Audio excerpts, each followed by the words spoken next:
আজকে সিলেটে বৃষ্টির সম্ভাবনা আছে, দু এক জায়গায় সিলেট বিভাগের। অল ওভার বাংলাদেশে বৃষ্টি হতে 5 তারিখের দিকে হয়তো বা বাংলাদেশে বৃষ্টি।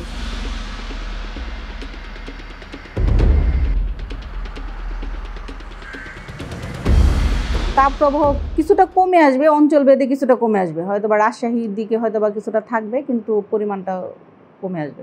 ওটা হয়তো বা এখন অতি তীব্র তাপপ্রবাহ আছে, সেটা হয়তো বা তীব্রতে চলে আসবে কি মাঝারিতে চলে আসবে।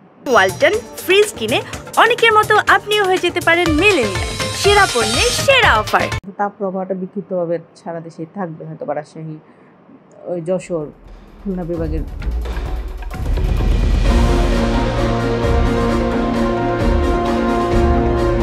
হ্যাঁ, 2 তারিখে বৃষ্টি হবে, কিন্তু সেই বৃষ্টিটা সারা বাংলাদেশে হবে না।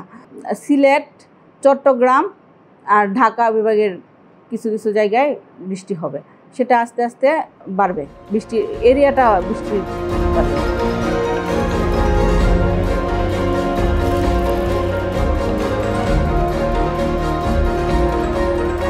হ্যাঁ, হয়তো বা 5 তারিখের দিকে সারা দেশে বৃষ্টি হওয়ার সময়টা 4-5 তারিখের দিকে। হ্যাঁ, আজকে সিলেট এবং চট্টগ্রামের 2 এক জায়গায় বৃষ্টির সম্ভাবনা আছে। না, এখনো পর্যন্ত ওরকম বাড়ার সম্ভাবনা নাই, হয়তো বা 1 ডিগ্রি কম বেশি হতে পারে। গতকালকের মতোই অপরিবর্তিত থাকবে। আজকে ঢাকায় 36.4 ডিগ্রি সেলসিয়াস তাপমাত্রা দুপুর 12টায় রেকর্ড করেছে।